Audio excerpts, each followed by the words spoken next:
তো বন্ধুরা আপনারা দেখছেন সিআর ওয়েলথ ইউটিউব চ্যানেলের পক্ষ থেকে আপনাকে আন্তরিক অভিনন্দন। তো বন্ধুরা আজকে মার্কেটের পজিশন তো দেখলেন, আজকে যেহেতু বাজেটের একটা অবস্থা ছিল এবং বাজেট নিয়ে যেটুকু আমি মোটামুটি শুনলাম, পুরোটা যদিও শোনা হয়নি। তাতে করে ওভারঅল যেটা দেখা গেল যে যদিও বা এটা ফাইনাল বাজেট নয়, ওভারঅল কিন্তু ইনফ্রাস্ট্রাকচারের উপর একটা গুরুত্ব আনা হয়েছে। পাশাপাশি সোলার এর উপরেও একটু গুরুত্ব রয়েছে। এছাড়াও কিন্তু আরো বেশ কয়েকটা সেক্টর, ব্যাংকিং সেক্টরের উপর গুরুত্ব রয়েছে যেটুকু দেখলাম। তবে বাজেটে যে বিশাল কিছু আহামরি রয়েছে এমনটা নয়। যেটা অনেকেই গেস করেছিলেন যে যেহেতু সামনেই ইলেকশন তাই হয়তো একটু ভোটমুখী বাজেট হবে। কিন্তু আখেরে সেটা দেখা গেল না। অর্থাৎ বাজেট কিন্তু খুব স্বাভাবিক ছিল। কোনরকম ভোটমুখী বাজেট ছিল না যে মানুষকে প্রলোভন দেখিয়ে ভোট তোলার ব্যাপারটা এইরকম যে অনেকেই ধারণা করেছিলেন, সেরকম কিন্তু একেবারেই ছিল না। তাই স্বাভাবিকভাবেই যদিও বাজেটে ওভারঅল কিন্তু যদি বিগত বেশ কয়েকবার দেখা যায় যে বাজেটে যে মার্কেটের মারাত্মকভাবে মুভমেন্ট হয়েছে এমনটা নয়। বাজেটের দিনে ওভারঅল ফ্ল্যাট মার্কেট যায়। তো যেরকম প্রেডিকশন ছিল মোটামুটিভাবে বলতে পারেন মার্কেটের হালকা-ফুলকা একটু আপ ডাউন যেটা বলছিলাম, একটু আধটু উপর-নিচে হবে। এছাড়া বেশি কিছু হবে না, সেটাই ঘটেছে আল্টিমেটলি। তো এবারে বাজেটের দিন তো পেরিয়ে গেল। এবারে কালকে মার্কেট দেখার পালা। স্বাভাবিকভাবেই কিন্তু যদি সমস্ত অবস্থা ঠিকঠাক থাকে সেক্ষেত্রে হয়তোবা আমরা একটা প্রেডিক্ট করতে পারবো যে কি হতে পারে। মোটামুটিভাবে কয়েকটা লেভেলও টানা হয়েছে। কয়েকটা লেভেল দেখতে পাচ্ছেন এবং আজকে একটু লেভেলের পরিমাণটা বাড়িয়েছি। বেশ কিছু লেভেল বাড়িয়েছি এবং পাশাপাশি কিন্তু এখান থেকে দেখে নেব যে মার্কেট কোন দিকে যেতে পারে বা মুভমেন্ট করতে পারে, তার একটা ইন্ডিকেশন একটু দেখার চেষ্টা করব। তবে ১ম এই বলে রাখবো, ভিডিওটা পুরোপুরি এডুকেশনাল পারপাসে। এটা কিন্তু কোন রকম সাজেশন আকারে নেবেন না। আ কোন রকম সাজেশন কিন্তু এটা নয়। ওভারঅল কিন্তু একটা সিচুয়েশন কি হতে পারে তার উপর একটা মোটামুটিভাবে ধারণা দেওয়া। কারণ স্টক মার্কেটে 100% কোনো কিছুই বলা যায় না, সেটা অবশ্যই জানেন। কারণ বাড়বে বলা হলেও কিন্তু দেখা গেল মার্কেট কমে গেল। খুব স্বাভাবিক। তবে ওভারঅল ইন্ডিকেটর গুলো কি বলছে সেদিকে একটু নজর রাখতে হবে। ওভারঅল ইন্ডিকেটর যদি আমরা ১ মিনিটের চার্ট দেখি, তাতে করে দেখুন আমি জাস্ট এটা আ হাইড করা যায় কিনা? তো হাইড এর অপশন দেখতে পাচ্ছি না। আচ্ছা, হাইড এর অপশন রয়েছে। একটু হাইড করছি। তারপর আবার এটাকে আনার চেষ্টা করব। যদি আমরা একটু দেখি যে ওভারঅল কিন্তু মার্কেট একটা ডাউন পজিশনে রয়েছে। ১ মিনিটের চার্ট দেখলে সেটাই মনে হচ্ছে। যদিও বা ওভারঅল সমস্ত দিক থেকে দেখুন, উপরের দিক থেকে একটা একটা ডাউনের অ্যারো চিহ্নও রয়েছে। এটাও যেমন দেখতে পাচ্ছি। পাশাপাশি যদি আমরা দেখি যে উপরের যে পিঙ্ক কালারের রেখাটা, এটা কিন্তু উপরের দিকে এখনো পর্যন্ত রয়েছে এবং গ্রিন কালার রেখাটা নিচের দিকে রয়েছে। যদিও বা ঠিক এই জায়গাতে একটা কাটিং পয়েন্টও তৈরি হয়েছে। তাই স্বাভাবিকভাবেই মনে হয় যেটা মার্কেট খোলা মাত্রই যে মারাত্মক মার্কেট দুমদাম করে পড়ে যাবে এমনটাও নয়। কারণ গ্যাপ আপ গুলো অনেকটাই কম রয়েছে। এবারে মার্কেটটা খোলার মুহূর্তের কথা বললাম। এরপরে মার্কেটটা চলতে আরেকটু বেশ কিছুটা জায়গাতে গেল। তখন কি পজিশন হবে? তখনও যদি আমরা পজিশন দেখি, তাতে করেও দেখা যাচ্ছে মার্কেট কিন্তু গ্যাপ আপটা একটু বাড়ছে। অর্থাৎ মার্কেট কিন্তু ডাউনে যাওয়ার সম্ভাবনাই রয়েছে, তৈরি হচ্ছে। আবার এদিকে যদি দেখি, এখানেও কিন্তু সেই একই রকম ফর্মুলা বলছে। এখানেও কিন্তু হলুদের কালারটা দেখুন উপরে রয়েছে। হলুদের রেখাটা, RSI লাইনটা কিন্তু উপরে রয়েছে। স্বাভাবিকভাবেই কিন্তু মার্কেট ডাউনে যাওয়ার আরেকটা টেনডেন্সি আমরা দেখতে পাচ্ছি। এবারে যদি ৫ মিনিটের গ্রাফ দেখি, ৫ মিনিটের গ্রাফ কি বলছে? ৫ মিনিটের গ্রাফও বলছে মার্কেট ওভারঅল কিন্তু ডাউনে যাওয়ার ইন্ডিকেশনটাই রয়েছে এবং মারাত্মকভাবে যে ডাউন খাবে এমনটা কিন্তু দেখা যাচ্ছে না। কারণ গ্যাপ আপ গুলো মারাত্মক দিচ্ছে না। এবার আমরা একটু ১৫ মিনিটের গ্রাফ দেখব। ১৫ মিনিটের গ্রাফ যদি দেখি, মার্কেটের মোটামুটিভাবে ক্লোজিং এর জায়গাটা হয়তো প্রায় চলে আসতে পারবো। বা ক্লোজিং এর জায়গাটা কি হতে পারে? ক্লোজিংটাও কিন্তু আমরা দেখতে পাচ্ছি মার্কেটটা অনেকটা ডাউন খেয়েই মোটামুটিভাবে ক্লোজ হবে, সেরকমই কিন্তু দেখা যাচ্ছে। এবারে কতগুলো পয়েন্টের দিকে আলোচনা করব এবং পাশাপাশি একটু দেখে নিই যে মোটামুটিভাবে যদি আমরা আ ১ ঘন্টার মার্কেট দেখে নিই, তাতে করে কি হবে? অর্থাৎ ১ ঘন্টার মার্কেট দেখার অর্থ হলো যে কালকে আমরা সেভাবে কোনো মুভমেন্ট পাবো না এখানে। অন্ততপক্ষে এক ১ দিন পরেতে বা ২ দিন পরেতে মার্কেটের কি অবস্থা হতে পারে? অর্থাৎ মার্কেট কিন্তু আবার একটু বেড়ে যাওয়ার সম্ভাবনা রয়েছে। হয়তোবা কালকে মার্কেট পড়ে যাবে, কিন্তু সোমবার দিনে আবার মার্কেট ওপেন হওয়ার সঙ্গে বেড়ে যাওয়ার একটা চান্স তৈরি হচ্ছে। এবং আমরা যদি একদিনের ডেটা দেখি যে একদিনের গ্রাফ অনুযায়ী কি বলছে? একদিনের গ্রাফ অনুযায়ী কিন্তু সেই যেটা বলেছিলাম সেটা কিন্তু এখনো ঘটেই চলেছে। যে মার্কেট কিন্তু পড়ে যাওয়ার সম্ভাবনাই তৈরি হচ্ছে এখনো পর্যন্ত। অর্থাৎ যে মার্চ মাস নাগাদ যে পড়ে যাওয়ার সম্ভাবনাটা দেখেছিলাম, এখনো পর্যন্ত সেটাই ঘটে চলেছে বা সেটাই হয়তো হবে। তো ওভারঅল কিন্তু আমরা বেশি না ডিলে করে আমরা চলে যাচ্ছি ১ মিনিটের চার্টে এবং ১ মিনিটের চার্ট থেকে আমরা একটু দেখার চেষ্টা করব কি ঘটতে চলেছে। তো আমরা যেটা হাইড করেছিলাম সেটাকে একটু আনহাইড করে নেব। তো আনহাইড এর দেখা যাক কোথাও আনহাইড করা যায় কিনা। তো এটাকে একটু আনহাইড করে নিতে হবে, আনহাইডের কোনো অপশন তো পাচ্ছি না। তো আনহাইডের কিন্তু অপশন সেভাবে আমরা পাচ্ছি না এখনো পর্যন্ত। তো কোথাও না কোথাও হয়তো রয়েছে। আমরা যদি একটু ক্যান্ডেলে ঘুরিয়ে নিই, যদি বা হয়তো আরেকবার টানতে হবে আমাকে, ঠিক আছে আরেকবার টেনে নিচ্ছি, সমস্যা নেই আমার। তো যদি আমরা ক্যান্ডেলে একটু দিকে চলে যাই এবং সেখান থেকে একটু দেখে নিই যে কোথায় ছিল জায়গাটা, সেক্ষেত্রে আমরা হয়তো পুরো ব্যাপারটা বুঝতে পারবো বা জানতে পারবো। দেখুন আমরা লাস্ট 1 মিনিটের যদি মার্কেট দেখি এবং 1 মিনিটে আমরা কিন্তু 1 মিনিটের চার্টে একটা বড় ক্যান্ডেল পাচ্ছি। এটা কোন সময় ঘটেছিল না 3:16-তে একটা বড় ক্যান্ডেল পাচ্ছি। এখানে কিন্তু আর সেভাবে বড় ক্যান্ডেল নেই বললেই চলে, একটা লাল ক্যান্ডেল রয়েছে। তো এই ক্যান্ডেলটাকে ধরেই যদি আমরা একটু বিচার বিশ্লেষণ করি, যেটা একটা বড় ক্যান্ডেল এবং সারাদিনের মুভমেন্টে যদি আমরা বড় ক্যান্ডেল দেখি কোথাও কোনো রয়েছে কিনা, সারাদিনের মুভমেন্টে বড় ক্যান্ডেল যদি খুঁজে পাওয়ার চেষ্টা করি, তো এখানে আর একটা লাল ক্যান্ডেল রয়েছে, তবে এটার তুলনায় কিন্তু এই সবুজ ক্যান্ডেলটা অনেকটা বড় রয়েছে। এবং আমরা যদি আরেকটু ছোট করে নিই মার্কেটটাকে, 1 ফেব্রুয়ারির মার্কেটে আমরা সেখানে এই জায়গাতে আমরা 1 ফেব্রুয়ারিতে আরও কয়েকটা পাবো। যাই হোক 1 মিনিটের চার্ট মানে কিন্তু অনেকগুলো ক্যান্ডেল পাওয়া যাবে। আমরা 1 মিনিটের চার্ট ধরেই বিচার বিশ্লেষণ করতে পারি, কিংবা আমরা 3 মিনিটে বা 5 মিনিটের চার্টে চলে যাচ্ছি।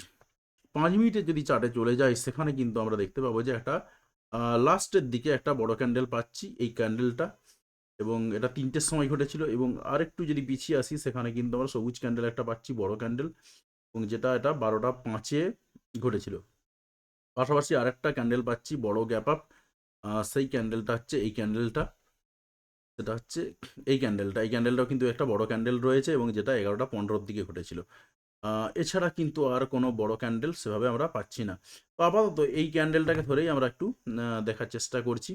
এই ক্যান্ডেলটা অনুসারে, বড় ক্যান্ডেলটা অনুসারে, 5 মিনিটের চার্ট অনুসারে, বড় ক্যান্ডেল অনুসারে কি পজিশন দাঁড়াচ্ছে সেটা একটু দেখার চেষ্টা করব, যে কোন লেভেলে যেতে পারে বা কোন লেভেল অনুসারে কি করতে পারে, তার একটা মোটামুটিভাবে ধারণা দেওয়ার চেষ্টা। তো টেনে নিলাম এখানেতে, আমার 0-1 রেখা টানা হয়ে গেছে, এটাকে আমি লক করছি এবং এর পরেতে এটাকে আমি ঘুরিয়ে নেব ক্যান্ডেল থেকে লাইনে যদি ঘুরিয়ে নিই, দেখুন এখানেতে বেশ কতগুলো লেভেল আমরা পেয়ে যাচ্ছি। এবারে এই লেভেল যদি পাই এবং আমরা যদি একদম শেষ পর্যায়ে দেখি, যে দেখুন এই একটা লেভেলে ক্লোজ হয়েছে, এই যে এই দুটো লেভেলের মধ্যে ক্লোজ হয়েছে। এবারে আমরা দেখতে পাচ্ছি যেটা এই যে বড় ক্যান্ডেলটার যে পয়েন্ট, অর্থাৎ 0.5টা বড় ক্যান্ডেলটাকে যদি ভাগ করি, সেটা হচ্ছে 0.5 আসছে, সেটা হচ্ছে এই রেখাটা, এই রেখাটার কিন্তু নিচের মার্কেট ক্লোজ হয়েছে।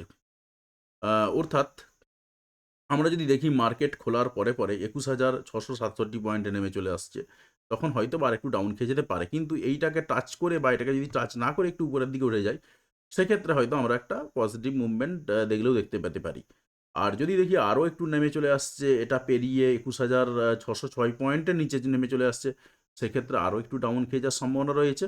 আবার 21,545 বা 46 ধরে নিচ্ছি, 0.95 রয়েছে, 21,546 পয়েন্টে যদি চলে আসে, এই জায়গাটা যদি ক্রস করে যায়, সেক্ষেত্রে আমরা ধরে নিতে পারি যে মার্কেটটা আরও একটু পড়ে যাবে। এবারে যদি ওঠার দিক দিয়ে যদি ভাবা হয়, যে মার্কেটটা হয়তো দেখা গেল যে 21,727 এই যে পয়েন্টটা, 21,727-এর পয়েন্টটাকে মোটামুটিভাবে ধরে একটু উপরে সবসময় থাকার চেষ্টা করছে, এবং থাকতে যদি আমরা দেখি যে 21,788 পয়েন্ট, তারপরে 21,863 পয়েন্ট, এই যে জায়গাগুলো যদি আস্তে আস্তে পেরিয়ে যায়, সেক্ষেত্রে আমরা বলতে পারি যে মার্কেটটা আরেকটু উঠে যাওয়ার চান্স রয়েছে।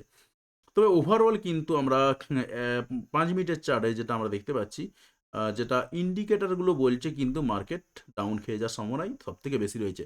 তবে এই লেভেলগুলো বললাম, লেভেলগুলোর দিকেও একটু নজর রাখতে হবে, যে কারণ এর আপ ডাউন তো বোঝা যায় না সেভাবে। আর এটা কোনো থিওরি নেই যে আপ ডাউনটাকে একদম কনফার্ম বলে দেবে। মোটামুটিভাবে একটা গেস করা যেতে পারে যে কি হতে পারে। তো ওভারঅল আমি এটাকে আবার ডিলিট করে দিচ্ছি। ডিলিট করে দিয়ে আমরা যদি একটু বড় করে দেখি, তাতে করে দেখা যাচ্ছে এইরকম একটা জায়গায় তৈরি হচ্ছে। তো এবারে যদি মনে হয় যে আপনার কোনো একটা স্টক দেখবেন, সেক্ষেত্রে আমি এখানে নিফটি দেখলাম, এখানে কোনো একটা স্টক লিখেও সার্চ করে দেখা যেতে পারে যেখানে গ্যাপ আপগুলো কীরকম তৈরি হচ্ছে। যদি দেখা যায় যে গ্যাপ আপগুলো বেশ বড় হচ্ছে, আমি গ্যাপ আপগুলো একটু বড় দেখানোর চেষ্টা করছি। ধরুন একটা সপ্তাহের আমি মার্কেট দেখার চেষ্টা করছি। 1 সপ্তাহের যদি মার্কেট দেখি, দেখুন একটা হিউজ পরিবর্তন, অর্থাৎ ঠিক এইরকম একটা মুখ দেখা যাচ্ছে। যদিও বা আমরা এখানেতে একটা বড় মুখ দেখতে পাচ্ছি, এখানে পাচ্ছি না। কিন্তু এখানেও কিন্তু একটা মোটামুটিভাবে একটা ভালো পজিটিভ পয়েন্ট রয়েছে। অর্থাৎ উপরের দিকে ওঠার টেনডেন্সি তৈরি হচ্ছে। কারণ ভালো বড় গ্যাপ আপ রয়েছে। এখানে কিন্তু একটা বড় গ্যাপ আপ তৈরি হচ্ছে। স্বাভাবিকভাবে যদি আমরা কোনো একটা স্টকের রেসপেক্টে ভাবতে পারি, সেক্ষেত্রে বলতে পারি যে স্টকটা যদি লং টার্মে হোল্ড করা যায়, সেক্ষেত্রে যদি সব ঠিকঠাক অবস্থা থাকে, টেকনিক্যালি স্ট্রং রয়েছে, খুব লং টার্মে হলে চলবে না। খুব লং টার্মে তো টেকনিক্যাল জিনিস কাজ করে না। মোটামুটিভাবে আমি এখানে ১ সপ্তাহ হচ্ছে, আমি ১ ঘন্টা যদি ধরে নিই যে বা একটা দিন যদি ধরে নিই যে কি হতে পারে? একদিনের রেসপেক্টে যেমন এখানে ডাউন রয়েছে, এখানে যদি ঠিক ঐরকম ১ সপ্তাহের মতন যদি দেখলাম যে এরকম একটা গ্যাপ আপ তৈরি হচ্ছে, সেক্ষেত্রে বলা যেতে পারে এই স্টকটা ১-২ সপ্তাহের মধ্যেই ভালো জায়গায় পৌঁছে যাবে।